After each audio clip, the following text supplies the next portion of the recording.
qaïda, comme nous on fait dans la namaz, c'est une forme d'humiliation, de respect.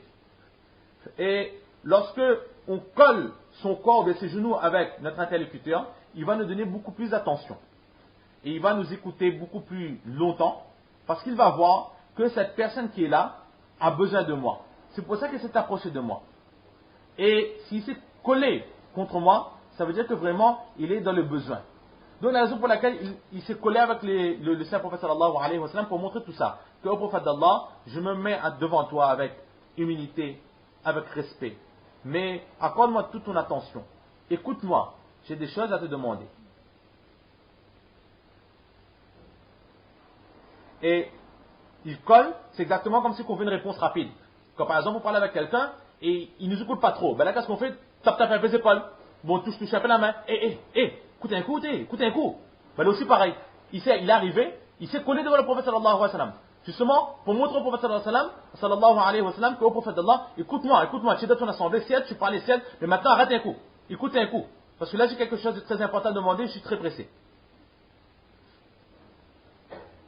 Donc la raison pour laquelle il s'est assis de cette façon et non pas d'une autre façon. Et on voit aussi que la façon adapte de s'asseoir devant des grandes personnes, c'est la position qaïda sur deux genoux. Et non pas s'asseoir en tailleur ou s'asseoir d'une autre façon. Ensuite, très rapidement pour terminer,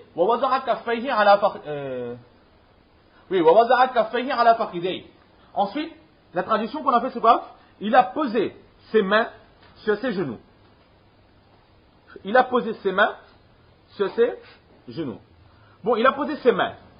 Hazrat Omar radiallahu ta'ala parle de Jibreel alayhi salatu wasalam. Donc il a posé ses mains, comment on appelle ça? Le pronom possessif, ça appartient à Hazrat Jibreel alayhi salatu wasalam. Donc on parle des mains de Jibreel alayhi salatu wasalam. Mais ala fakhidai, sur ses cuisses, il a posé ses mains. Donc Jibreel alayhi salatu wasalam, il a posé ses mains sur ses cuisses. Les cuisses c'est à qui?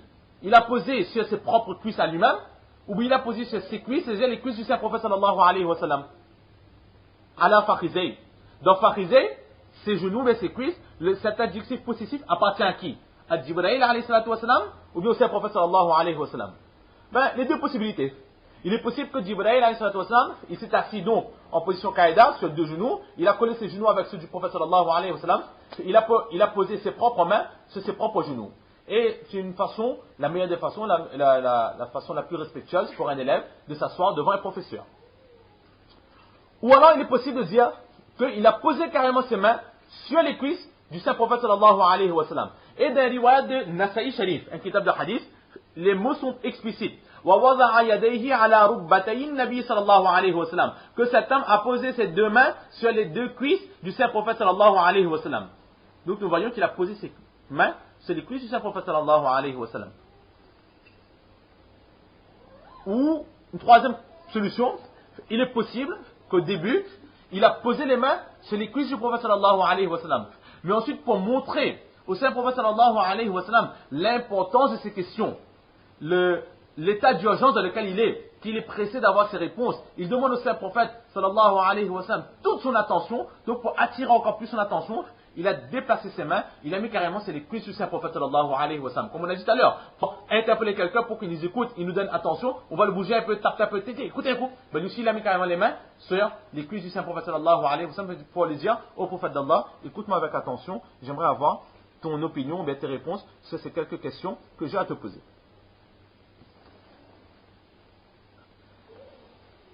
حتى جلس إلى النبي صلى الله عليه وسلم فأسند ركبتيه إلى ركبتيه ووضع كفيه على فخذه وقال يا محمد. Et là, il commence à poser les questions. Donc là, la description de Hazrat Jibreel alayhi salatu wa sallam sous cette forme humaine est terminée. Et Hazrat Omar radiallahu ta'ala an, il va maintenant commencer l'histoire qui s'est passée. Il va commencer à relater ce qu'il a vu, c'est-à-dire وقال يا محمد. Jibreel alayhi salatu wa sallam, il dit oh Muhammad, أخبرني عن الإسلام. Renseigne-moi sur ce que c'est que l'islam. Donc on va s'arrêter là pour aujourd'hui et Inch'Allah la prochaine fois on va essayer de continuer d'expliquer ce hadith.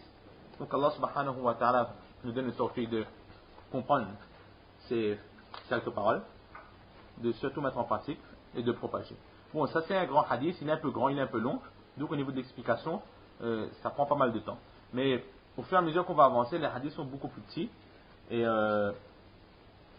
il y aura, c'est beaucoup plus petit et il y aura, comment dire, ce sera d'une autre. Là, c'est plus, en fait, dans ce kitab, très souvent, les premiers hadiths, ou bien lorsqu'on commence un chapitre, c'est beaucoup d'études de texte.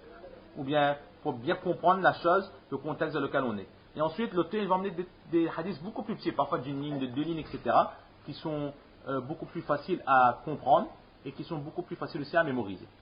Donc, Allah nous donne le tawfiq de comprendre ces quelques paroles, de mettre en pratique et de propager. Wa ma tawfiq illa billah.